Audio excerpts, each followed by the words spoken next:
Hello and welcome to another episode of EKU Online's eCast series. EKU Online's mission is to change lives by providing access to affordable and high-quality degree programs in meaningful disciplines that positively impact our society. We thank you for joining us. Today, our guest is Mr. Michael Hartman, adjunct professor in the Department of Computer Science, specializing in the field of game design. Michael is the inventor of the free-to-play business model and an expert on gamification, game theory, and e-commerce. Over 4 decades in the video game industry, he founded 2 studios and published 10 titles. He currently runs Frog Dice, a video game studio, and Virtual Keystone, a consulting company specializing in gamification, e-commerce, digital transformation, and social engineering cybersecurity. Welcome, Michael, and thank you so much for your time today. We sincerely appreciate it. Thank you very much. I'm really excited to be here and talk about the program that we've got going at EKU. Well, good. Well, first off, Michael, this is really interesting. I understand that you're an attorney by education. How did you get into computer science? And more specifically, how did you get into the field of game design? First of all, I've always loved video games ever since my parents bought me an Intellivision when I was like, I think 6 or 7 years old. So I've always loved video games. It's always been like a major hobby for me. Most of my life, I didn't think it could ever be a career. Even though I did start making my first professional games in college for BBSs, like if you've ever seen the movie War Games or something like that, old pre-internet online gaming.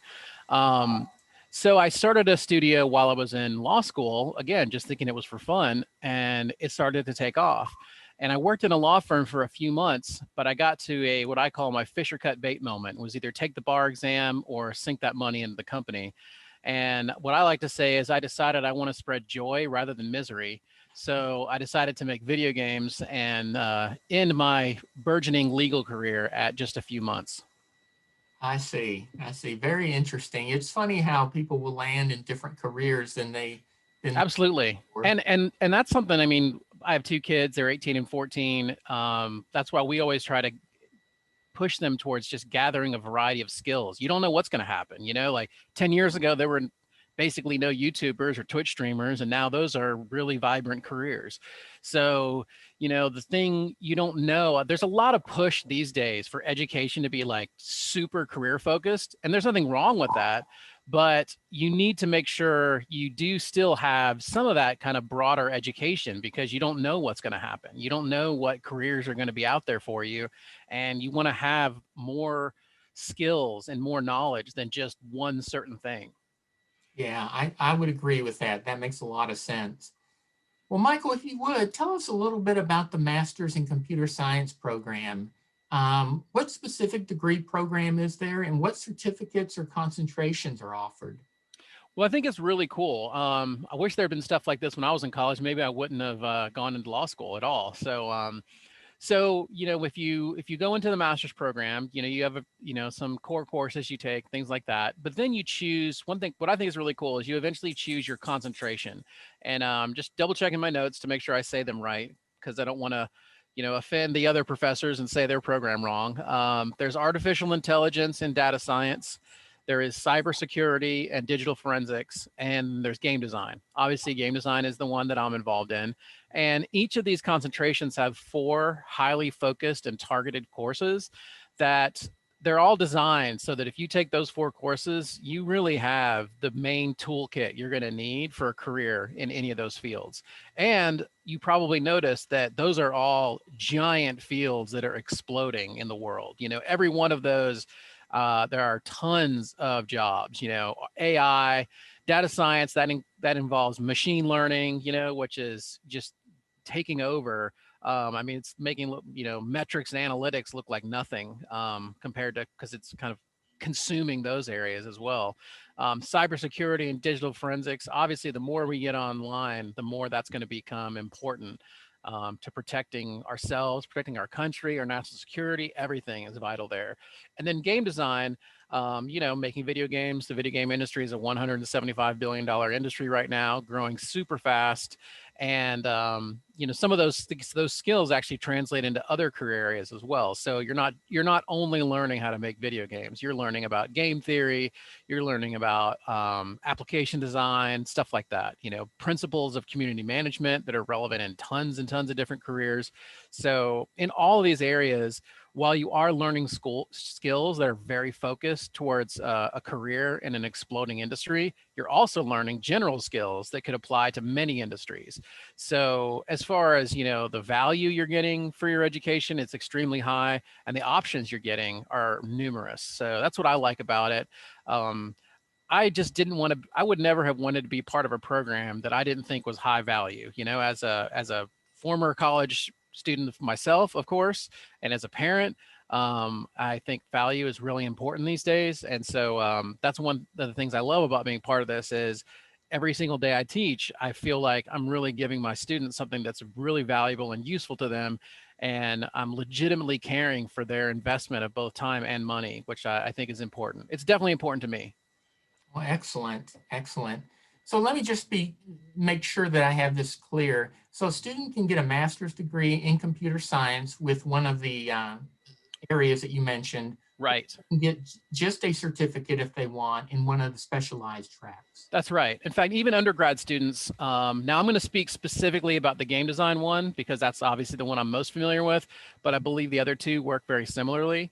So all four of the classes in the game design track, they have an undergrad version as well. So you can take the undergrad version if you don't yet have your undergrad degree, or you can take the graduate version if you already have your graduate degree.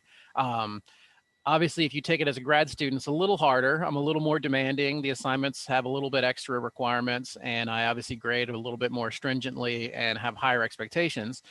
So the grad version is, slightly more difficult.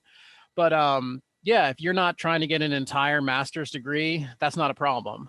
You can earn just the certificate, which is a really nice feather in your cap on your resume. If you're applying to a job at a AAA company, or if you're founding your own company and you're getting investment and you want to prove your chops, um, this is one thing you can say, like, look, I have this knowledge, I have these skills.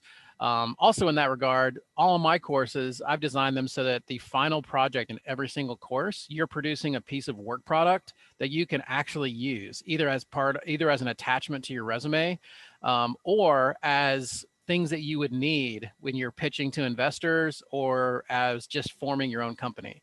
It was really important to me that a lot of your work be very useful, like not just practical from what you learn, but practical beyond the courses. So like when you finish my program, you'll have a full game pitch that you could use to pitch a game to a AAA studio or a publisher, or to start your own studio. You have a studio pitch for forming a studio, which is really useful, especially if you were pitching to investors. You have an online game pitch for making an online game. And then in the last class, you have the design of a business model, a financial model for your game, which is obviously important if you want to stay in business and make money. So you end that program with 4 really valuable pieces of work product. And maybe this is a good time to mention also, even though this is in the computer science department, at least my program, you do not have to be a programmer. We don't do any actual coding in these 4 classes. We don't do any digital art creation. Now, you can use those skills in creating your final project. So if those are skills you have, they can definitely get utilized, but they are not required. So it's really important that I really want to stress this about the certificate is that you don't need to be a coder, an artist, a sound designer, a writer, any of those skill areas. If that's your focus, you don't need the other ones in order to go into that area. So let's say you want to go into game design as a writer or a sound engineer. You don't need to have coding knowledge to get the certificate. Or if you want to be a programmer, you don't need art skills to get the certificate. Whatever skills you have, whatever area of discipline is your focus, you can use those in taking these 4 classes. I designed that to be inclusive of any of those different talents so that you can use this certificate no matter what aspect of the game industry you're hoping to enter. Well, that's fascinating, Michael. That one would assume that you go into a gamification certificate program and all you do is code for games, but it seems like to me that the skill set that you're teaching is far more valuable than simply programming. Right. And there are a lot of professors at EKU that teach awesome coding classes. And so if someone's in the computer science department or if they're getting a master's, they already have a great way to learn those skills. They don't need me to come in there and teach those skills. They have, I can start listing people, but they already have a bunch of people that teach that stuff, whether it's Unity or Unreal or assembly or operating systems or C++ or C# or Python or whatever. There is somewhere already they can learn those skills. They don't need them from me. I feel like what I bring is 30 years experience in the video game industry and my experience running companies and hiring people and staffing companies and developing ideas and things like that. And so I want to be as useful as I can be and focus on my area of expertise, and that's on all these other areas. So plus there's so many ways to onboard into the video game industry, coding, art, music, writing, quality assurance, testing, business, marketing, graphic design. There's so many different, and graphic design is actually very different from art, in case anyone's like, oh, you already said that. Just like concept art is very different than 3D modeling, and animating there's a lot of math involved in animation. So there's a ton of different career options in the video game industry, and there's so many different ways to come at it. I wanted to teach people the basics that would help any of those disciplines so that, and actually I really shouldn't say the basics because we go really in depth in these 4 areas that we teach. So we get the basics, the intermediary, and the advanced in these areas. And I think that by also understanding the broad industry better, it makes people either a better employee at a big company, or obviously if they form their own studio, much more likely to succeed because they don't just think, oh, it's all about coding and art, and then they go out of business because they couldn't even figure out how to, form a company right or file their taxes right or something like that. These are all really critical skills. Let me ask you a foundational question, Michael. Who makes a good game designer? I mean, what kind of student, personality, academic background makes for a really good game designer? At the core of a great designer is just someone who is fascinated by the world around them. Like I think that's the key. If someone who's already just fascinated by the world, they love to learn all sorts of things. They find knowledge exciting. They find complicated patterns in life exciting. People that have a real passion for and curiosity about the world around them tend to then be really good game designers because it's a very similar thing. So many games now, especially where we've gotten with technology, there's so many things you can do, and the limitations are so small compared to what you could do 20 years ago. Now you can do almost anything in a video game. So what really makes you good or bad is how much you're able to bring creative and imaginative ideas to what you're doing. And so I find people that are generally curious often make the best game designers as a result. Now it's important though, while I'm saying that creativity and imagination and curiosity are really important, you do have to have some tenacity as well, because it is a difficult industry. It's very competitive. There are, while yes, it's huge and there's millions of jobs, there's tens of millions of people who want those jobs. So you do have to differentiate yourself as far as being willing to work hard and taking your job seriously, because it still is a job, and anything worth doing right is worth doing well and worth working hard at. Well, you've kind of alluded to this already, Michael, but I do want to ask this specific question. Do you envision that everyone who goes through the game design track will become game designer professionals, or are there other fields or specialties that they could work in? I'm really, really glad you asked that, because that's something I don't get to talk about enough when I talk about the importance of understanding game theory. Interestingly, this is something my wife and I talk about all the time. My wife is my, co-founder of my game studio and my consulting company. Understanding game theory is basically understanding human nature. We really are puzzle solving, pattern matching, genius creatures as humans. That's what we do all throughout life. We figure out patterns, we figure out puzzles. That's really what life is all about. If you understand game theory, and if you can understand the way that people operate as far as understanding patterns and understanding puzzles and solving things, you understand so many different things in life. We talk about this. It affects politics. It affects business. Understanding these things is so effective in doing anything in life. Parenting. I mean, so much of parenting is really game theory. You know, the way that you're trying to get your kids to do a certain thing. Being a teacher is community management. You know, you're running the community of your class. So while I do think that obviously these courses are primarily designed with the goal of someone going into the game industry, the skills would be extremely valuable in, honestly, I don't think I'm overstating the case by saying any career. I think any career that you have, understanding game theory is valuable. Things like the free rider problem or sunk costs or the tragedy of the commons or all these things. These are really basic concepts of game theory that go very deep into human psychology. And so they affect how we make buying decisions, how we make, relationship decisions. They affect so many aspects of life. I think understanding these things have tremendous value, even beyond careers in the video game industry.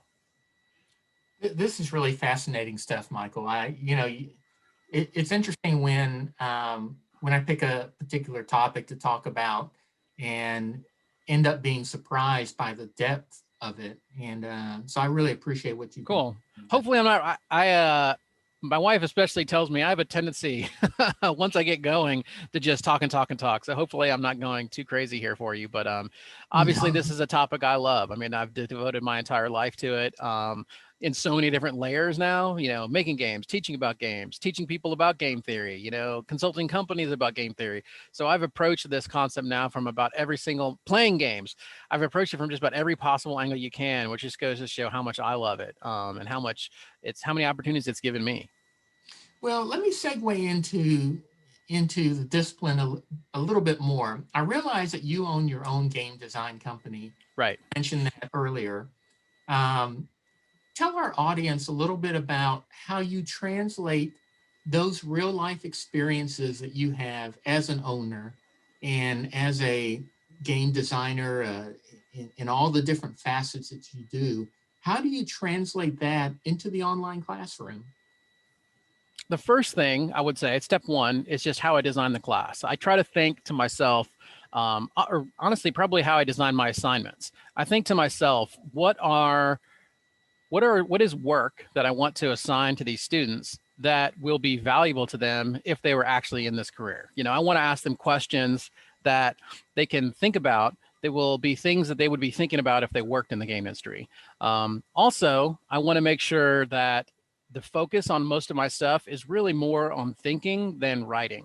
So even though most of my assignments involve writing, if it takes an hour for somebody to do the written aspect of an assignment, ideally I want them to have spent, maybe 5 hours thinking about it, whether they're driving around, taking a shower, just walking around campus. I try to design very thought-provoking assignments so that really more of their time is spent on that.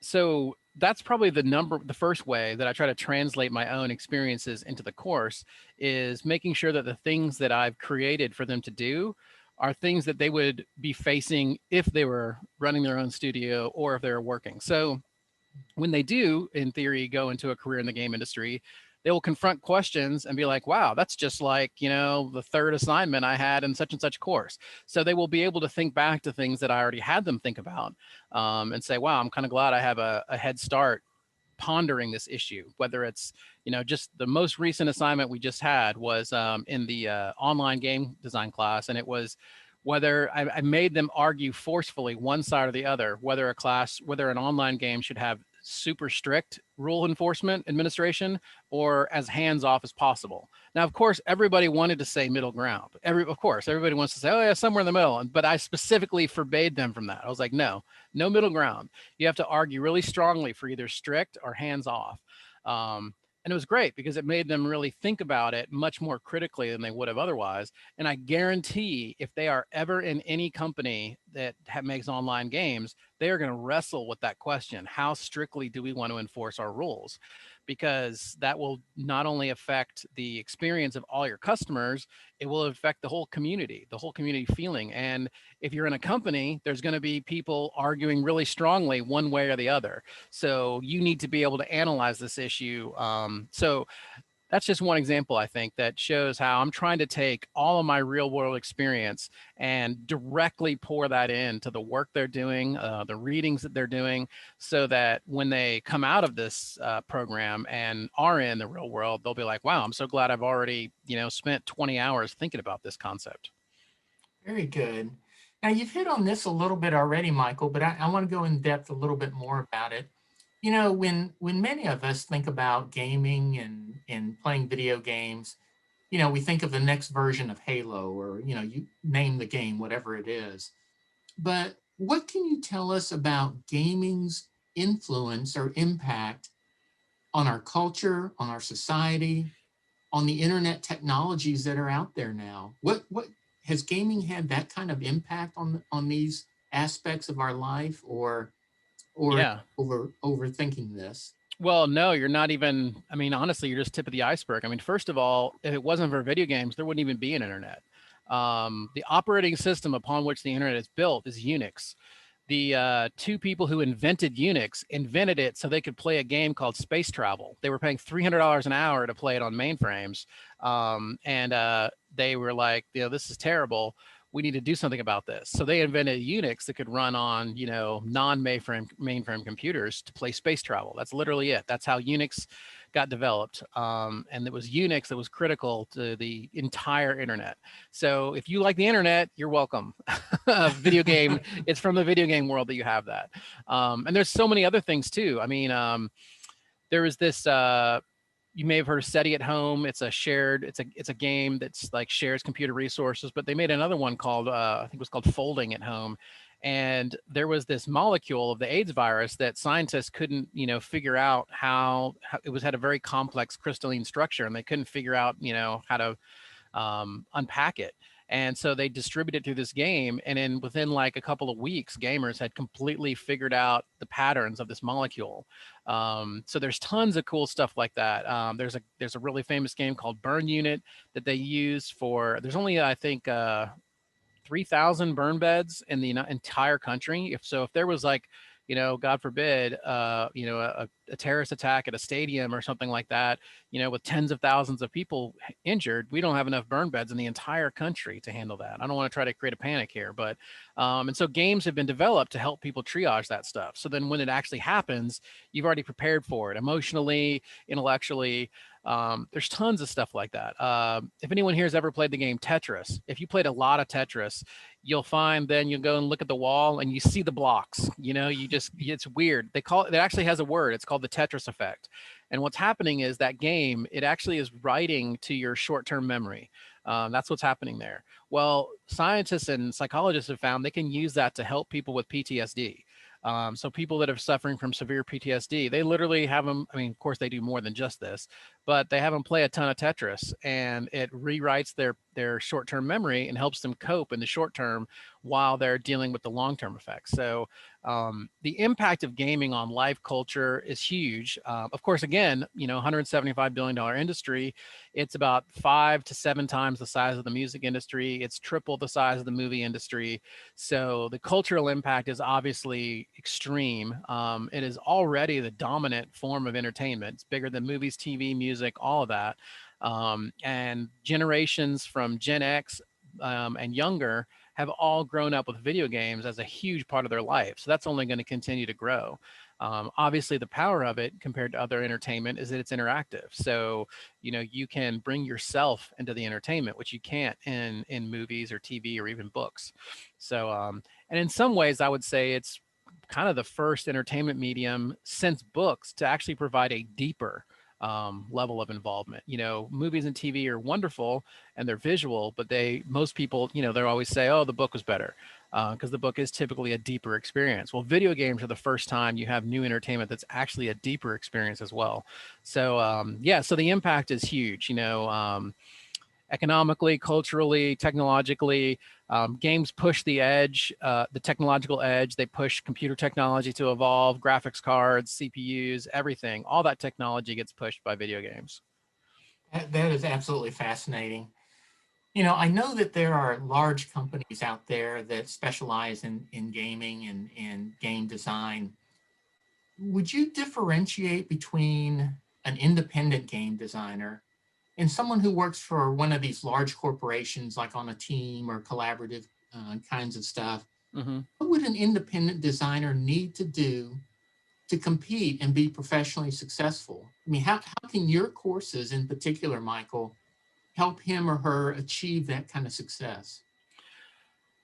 I think that's a great question because I don't think that gets addressed many places. One thing that I always push from the very beginning, I push it probably the strongest in the second course of the four, the game production and publication, because that's the one where we probably talk the most about forming a studio or working in a AAA studio.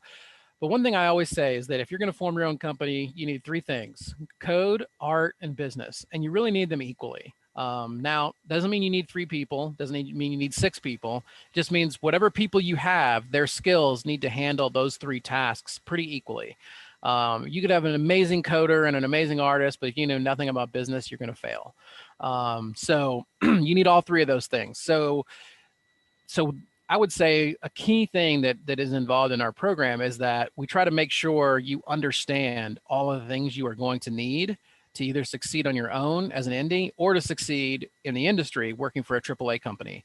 I also, explain how if you're going to be a coder in a AAA company, just being a great coder is not going to be enough. You're going to have to understand project management. You're going to have to understand that there's a team lead who's going to have certain demands and expectations, and if you can't meet those, it doesn't matter how brilliant of a coder you are. You're not a worthwhile member of a team, because like that expression, I'm probably going to mess it up on the fly, but it doesn't matter where the bus is going as long as we're all going in the same direction, or as long as we're all pushing in the same direction.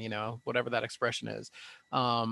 Sometimes you may not agree with if you're at a AAA company, you may not agree with the team lead, artistically, whatever, but it doesn't help the team for you to go off in your own direction, even if you were technically right.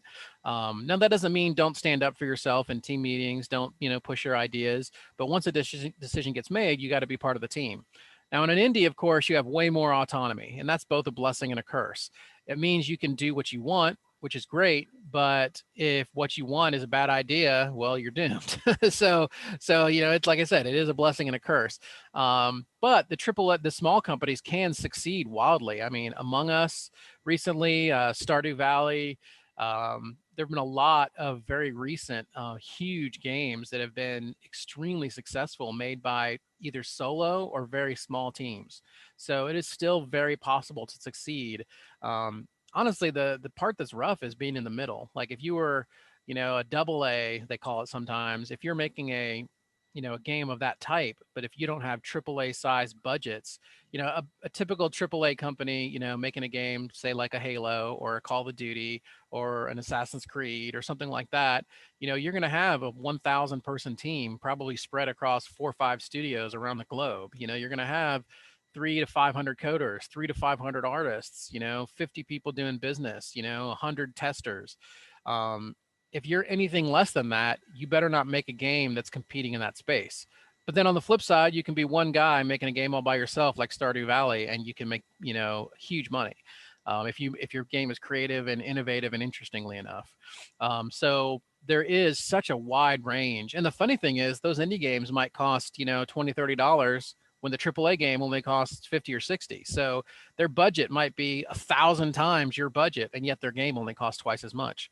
So it's very interesting. Gamers as a group, they ultimately care about the experience they receive, not, oh, well, this game only costs this much money to make, so it's garbage. No, they don't evaluate it that way. If they get a meaningful experience that speaks to them creatively or entertains them, then, they're good with it. Well, I could sit here right now and talk to you a great deal about, and much longer about games, because it's just fascinating to me. But I want to move into um, really online instruction now. Okay. As an online instructor, what have been some challenges that you've faced, and what's been particularly effective for you with the students? This one is almost unfair. The deck has been so stacked in my favor with this. Like, people often will say to me, like, "Oh, wow, you're a teacher, and well, how hard has it been?" I said, "Okay, yes, I am a teacher. first of all, I am not like a K through 12 teacher. Their job is 1,000 times harder than mine. So that's the first thing I try to get out of the way. Secondly, I'm not like other college professors. Their job is 100 times harder than mine. I've always had the advantage that even before the pandemic, my courses were largely online. My companies have always used a lot of online collaboration. I've had employees in California, Canada, in beyond the entire 30-year history that I've made video games. So I've always used online collaborative tools very, very heavily. In fact, we only had an office for, I mean, we still have an office, but we don't use it obviously now. But we didn't even have an office until I think 2013. We always worked 100% remotely. So for me, I had a gigantic advantage over everybody else. I was already really familiar with these kind of tools and everything like that. So starting from that, that was all easier for me. It was a quick transition. I was already teaching my students largely online. We just went fully online. One of the things I've always liked about that, and one of the reasons I've always done that, is because almost any game design career, you will do some degree of virtual working. Like I said, the AAA studios, a single game will have studios, and they might have one in Montreal, one in LA, one in Germany. So you're going to be doing collaborative stuff online by virtue of the studios being spread around. And if you're an indie, you might to save money, you might have an artist who's in some place not where you live.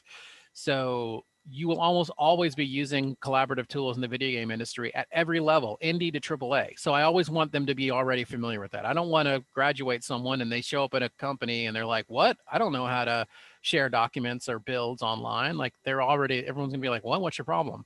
I want them to be able to hit the ground running, already comfortable. That's also one of the reasons why we use Discord, because it's really becoming the dominant communications platform in the video game industry. Studios they've even started dumping Slack and Google Hangouts and stuff that they were using for their company. A lot of companies are like, you know what, let's just do everything on Discord. Our customers are already on Discord. We might as well just keep our entire collaborative presence on Discord. So it's getting used more and more. And then I've made an effort to try to help other professors in the program understand Discord so they can use it. Every online collaborative tool has its strengths. Like Zoom is really, really good for, like a meeting. It has different tools in it, like raising your hand and stuff like that. A lot of people have it. It's very efficient. It does these virtual backgrounds like the one I'm using, and that tech is cool and keeps getting better. If I didn't have this headset on, it'd be working even better. But the one thing that Discord has that's super cool is it has persistence. Like if anyone's ever been in a Zoom meeting and they've been chatting with someone on the side, like sharing ideas, well, as soon as that Zoom ends, all that chat is gone. So let's say the person you were chatting with had a really great, 1, 2, 3 list of things that you think that need to be done. Well, if you didn't copy and paste that out of the app, it's gone. Whereas in Discord, you have a persistent community. I have Discord channels for every one of my courses, as well as, the overall channel for, just myself. And when people share things during the class, they can come back to it days, weeks, months later. They can search, they can find stuff that was said by either me or other students. Now, they can't find the audio, that's not saved, but anything that's text that's typed, or any links that are shared or things like that. And then the other benefit too is because it's persistent, then it builds a community. And I've personally tried to maintain a community of all my former students. After you've taken a few of my courses, you actually get promoted within the Discord to what I call alumni. And I encourage people to interact with them even after they graduate. I think that's a beneficial source of networking, because those people are going to go get jobs at studios. They're going to be at, say, Blizzard working on Diablo 4, and someone at work's going to say, hey, we really need, 12 new programmers. And then they're going to be able to come right to my Discord and say, hey, we got 12 jobs. They haven't even been posted yet. Get your resumes ready. So that's what's cool about some of these tools is it creates the opportunity for community management and networking that didn't even exist before.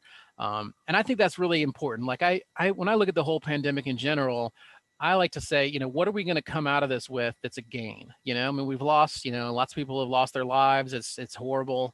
But let's try to get something out of this that's a positive, on the health front, maybe we'll be safer in the future and save lives from future flu seasons. The fact that this flu season, only like 200 people or so have died and only one child. Whereas a normal flu season, it's 40 to 60,000 people die and hundreds of children. Maybe if we take some lessons from this, we can save all those lives in the future. In theory, the way I look at it too is like if we can save, 30,000 lives a year from the flu, in 15 years, we will have mathematically, and I realize lives don't work this way, but we will have made up what we lost from COVID.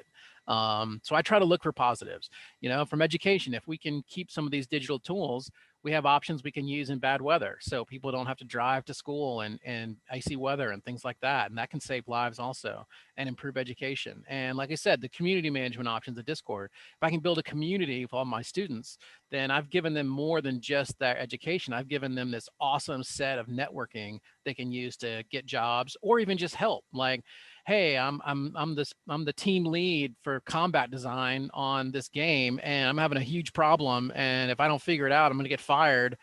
They can tap into their alumni network, and maybe somebody has an answer. So I see a lot of benefits, and I really want to reap a lot of those benefits from digital learning going forward. So we can look back on this and say, hey, this is cool. Like this was a bad thing that happened. It was horrible tragedy, but we learned a lot about digital learning, and there's a lot of benefits from it. Well, I think this next question, Michael, just in sensing your passion, not only for the gaming industry and game theory and game design, but your passion for teaching. I think I'm going to know the answer. I think I know the answer to this next question. Anyway. I'm sure I'll give a long answer either way, so sorry. Would you share with our listeners a little bit about your personal interests? And first off, I suspect you don't have a lot of spare time anyway with all that you're doing. No, not a ton. Yeah, but what kind of activities do you enjoy? Well, first of all, I'm just going to get the obvious one out of the way. I love to play video games. My most recent game I played was Assassin's Creed Odyssey. It's actually one of the greatest games I've ever played. It's really awesome. So to that team, congratulations. So playing video games is big. I also like to read. I've always been a big reader. That's one of my favorite hobbies. Haven't been doing it as much lately, but it goes in waves. I'll find a good series and read like 10 books.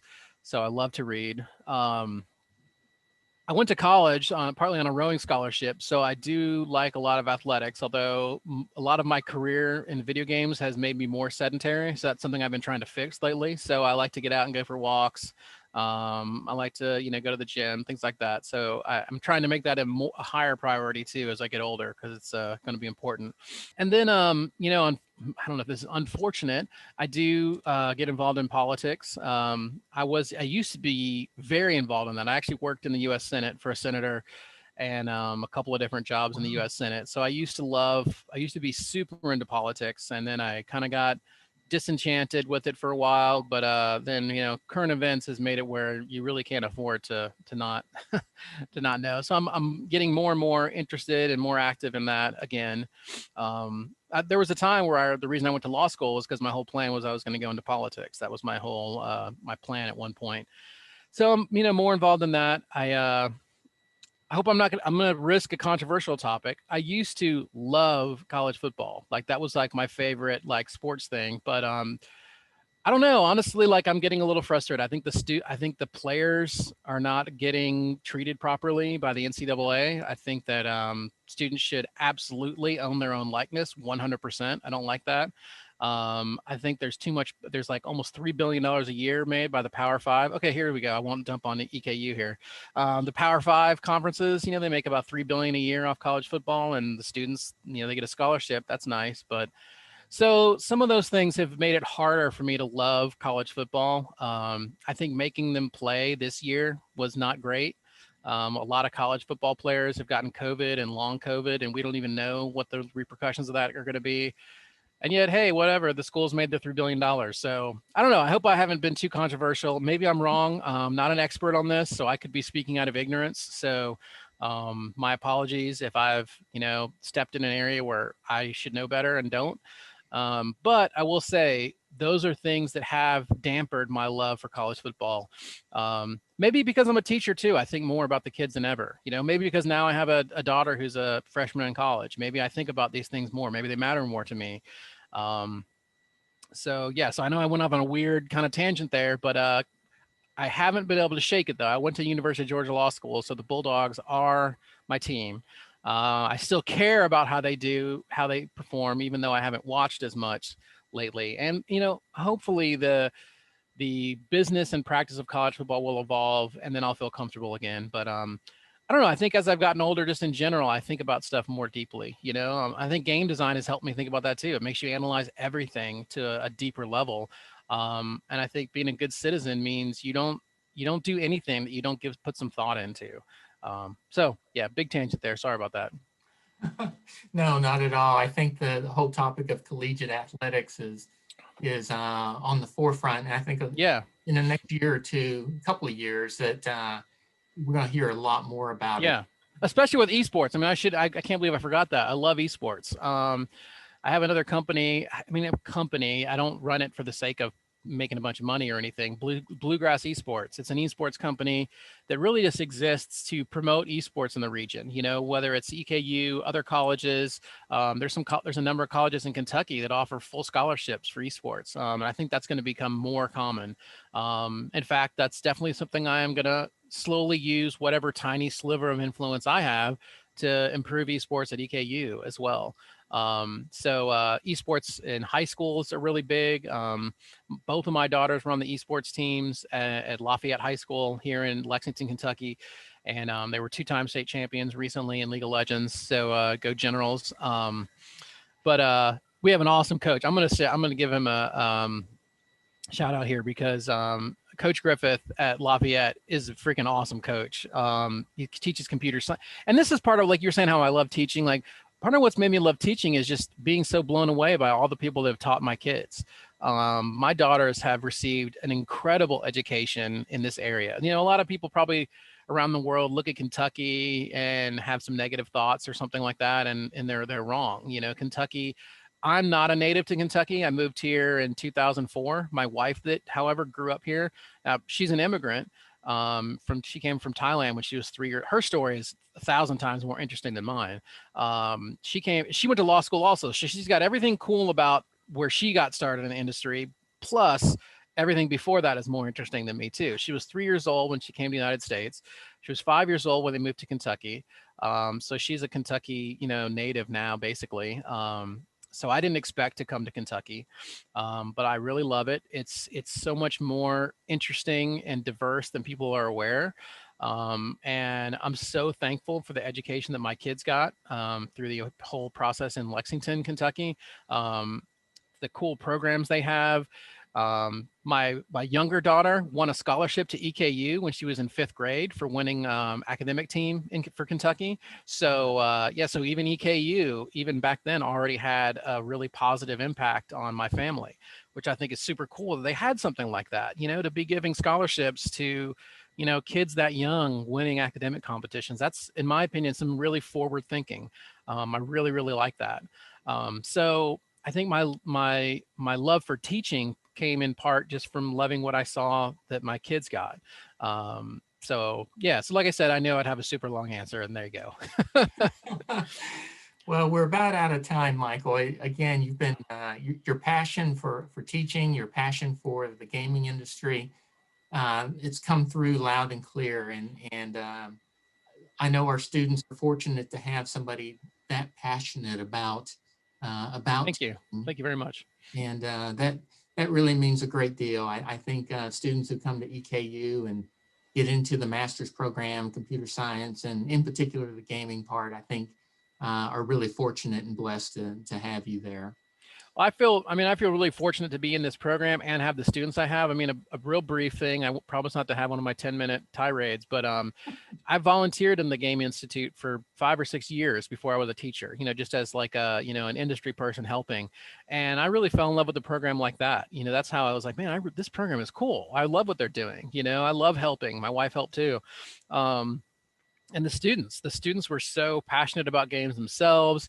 And, that's what really made it appeal to me, because colleges had reached out to me countless times over the last 10, 15 years in particular about teaching. And I was like, no, I don't really know if I want to do that. Or I didn't really love the situation. But it was how cool the Gaming Institute was at EKU that really got me excited, even though I have taught somewhere else before, briefly.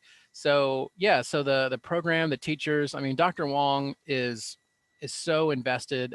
Dr. Yang, I mean, everyone there, and also just I mean, this is going to sound like a shill, but the massive support I feel from EKU. I mean, I can't even, I mean, I'm low man on the totem pole, but the amount of help and support I have as a professor is incredible. And I hear horror stories from friends of mine that are professors all over the world and stuff. But like, you know, whether it's the instructional designers, I'm going to give Chris Daniel a shout out. I mean, he makes it so easy for me to make a course.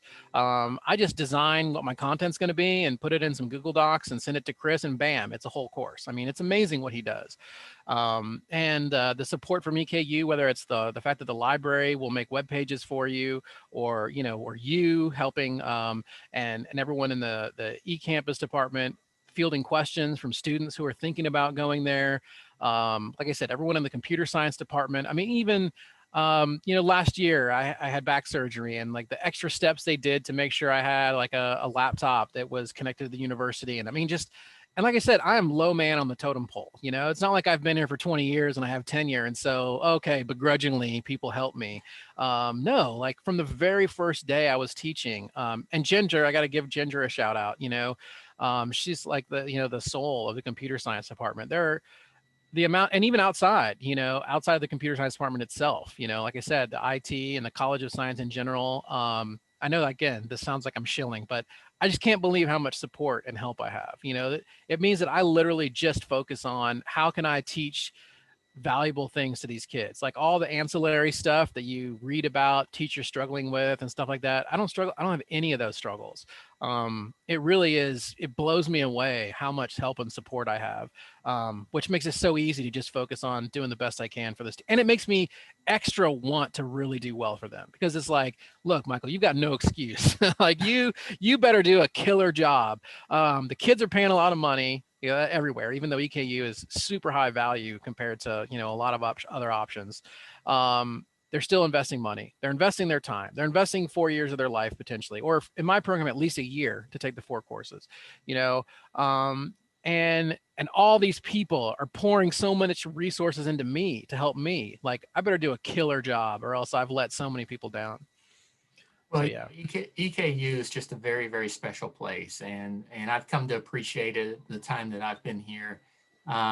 People here are very special, and they want success, and they want what's best for the students. I And agree. Yeah. yeah, it's just really special. And it's so exciting to be part of that. Like, cause I can see how demoralized people get when they don't have that. Like, I Yeah. feel like, I mean, how about and this program where starting next semester, the kids would get free books? You know what I mean? Like, who's doing stuff like that? Like, I mean, again, I know I realize like I'm sounding like such a shill, and I'm sorry, but it's all true. And the new president, you know, working on getting fees down for on-campus students to take eCampus courses and stuff like that. Like, I mean, that's just awesome. You know, that's stuff that is like not easy to do. You know, there's a lot of pressure to not do stuff like that. So these things that the new president has done, I think, are super cool. The things that the school has done, like I really feel like they're looking out for the students, on top of the fact that obviously they're looking out for all of us, the professors and staff. So I've been blown away, and I can't obviously have so many nice things to say. And again, I have to stress, I'm the low guy. You know what I mean? Like, I can't even imagine, you know, what it would be like if I was like tenured professor here for 20 years. But maybe it's the same. I don't know, and that's cool too. All I know is it's really awesome. And you're so right. It is a very special community, and I feel very lucky to be part of it. Well, Michael, I want to thank you for your time, your work, your commitment, especially to the computer science program here at Eastern. And we just love your passion, and just love your leading and teaching our students there in this very highly competitive and highly technical kind of field. We just really appreciate it. And Thank you very much. You know what? I have to praise one more person, because if I sure. don't, I'm going to be some Dr. Nadeem. Hope I'm saying his name right. Uh-huh. Just teaching professors how to do online learning stuff. I took a course from him, I think before or about the same time I first started teaching. I learned so much in one course from him about I'm going to say this word wrong, just online pedagogy. You know what I mean? Like, just the process of teaching. And it made me more comfortable that I was going to be teaching kids online and be not failing them. So even just that part of EKU where they make sure the professional development of their teachers so strong. And if I didn't call him out, I would have felt horrible for not doing so. But yeah, just so many awesome people. I really feel, happy to be part of this whole group. Well, thank you, Michael. I do appreciate that. And I know these people will appreciate hearing their names called out like that too. Good. Thank you. You're welcome.